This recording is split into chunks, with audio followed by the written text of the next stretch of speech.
Alright, so 7.2, properties of rational exponents.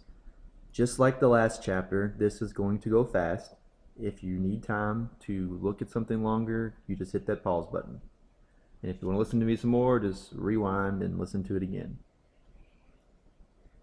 Here are the properties of rational exponents. We've talked about the properties of exponents dealing with integers, positive and negative numbers. Now we're going to apply those same properties to rational numbers, i.e. fractions.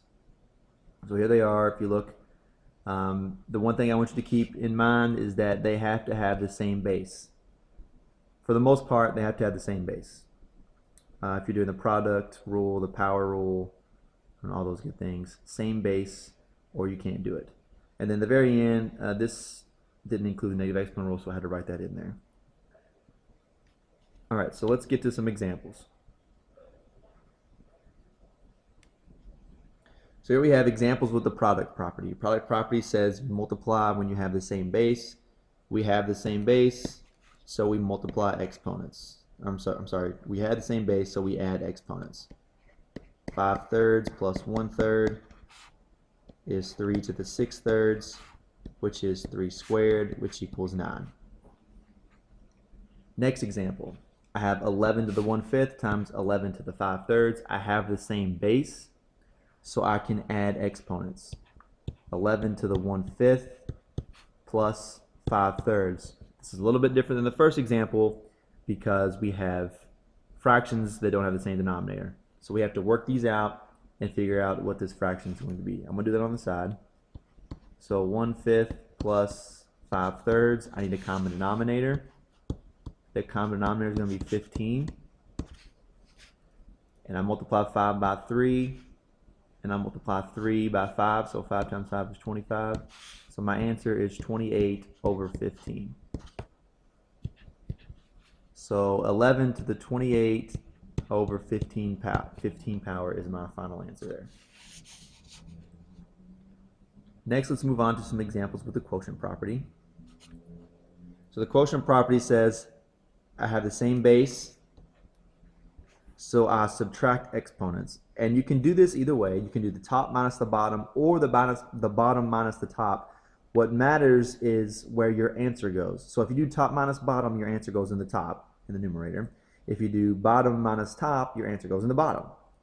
So it really doesn't matter which way you go, and sometimes it's even easier just kind of analyze the problem to see which one's going to be easier. I like to analyze the problem and see which one's going to give me a positive exponent. So if you look at this, you have 3/5 and 1/5. Well, the only one that's going to give you a positive is 3/5 minus 1/5. So that's what I'm going to do.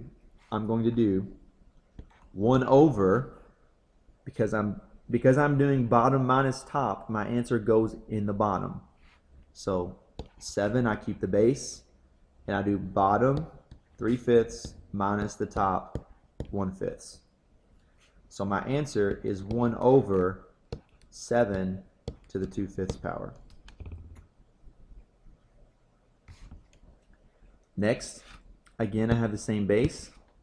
This time I'm going to do top minus the bottom because 1/3 is larger than 1/8.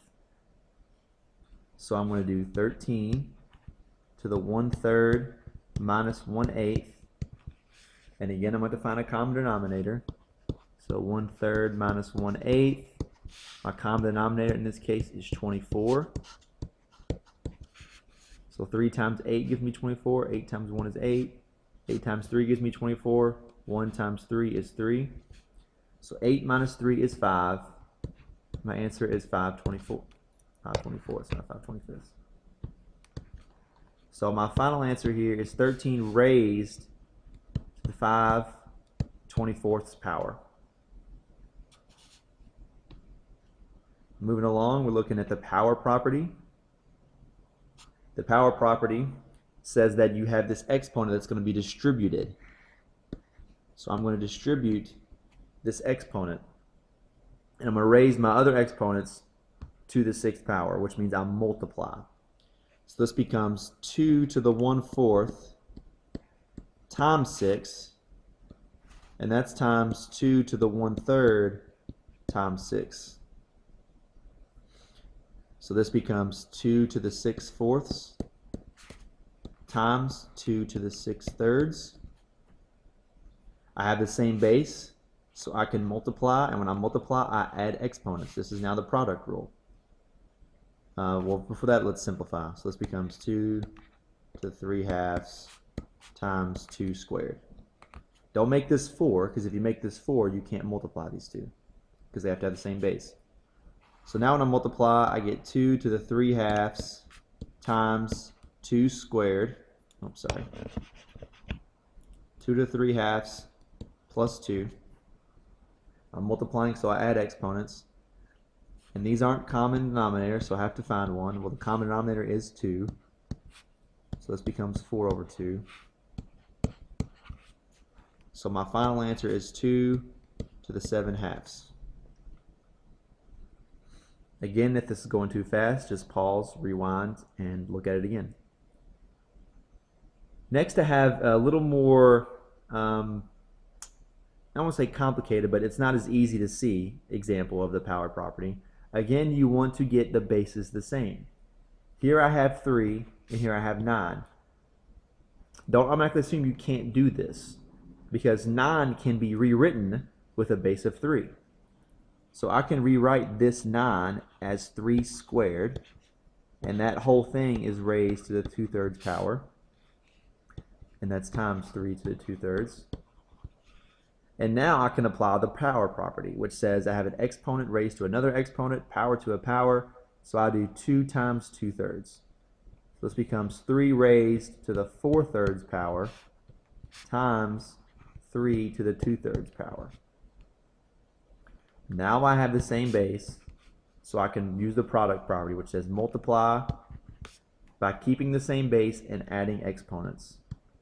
4/3 plus 2/3 equals 3 to the 6/3, which is 3 squared. So your final answer is 9. Next, we're going to look at power of a product. Power of a product.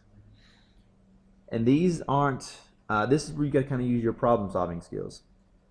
If you look back at the power of a product property, this says that we have something like x, y, and that's raised to the n power, and our answer would be x to the n times y to the n.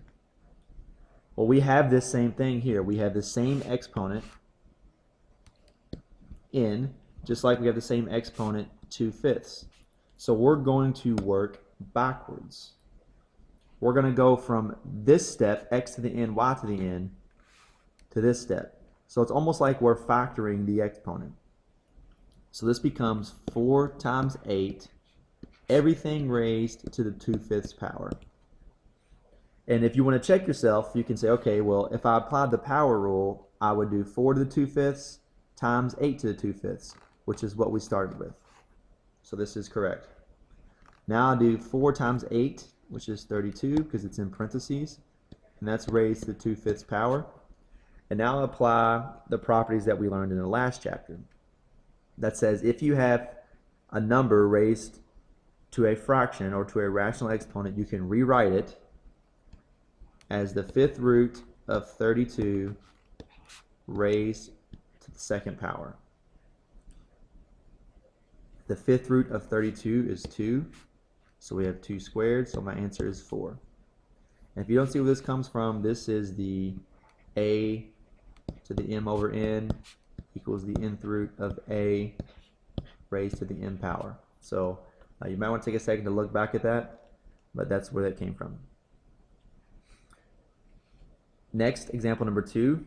Again, we don't have the same base, and we can't even get these bases to possibly look the same like you did in an example before this, where we had 3 and 9. But we don't have the same exponent either, so we can't factor out the exponent like we did in the first example. So we got to kind of be creative, and we're going to say, okay, 4/5 could possibly look like 2/5. So the way I can do this is rewrite, let me change color so I get this all blended together. I can rewrite this 4 to the 4/5 as 4 squared times 2/5. hopefully you see that 2 times 2/5 is indeed 4/5. And this is still 3 to the 2/5. Now I can say, okay, well I can break this up and separate this 4 squared. So this 4 squared can become its own thing.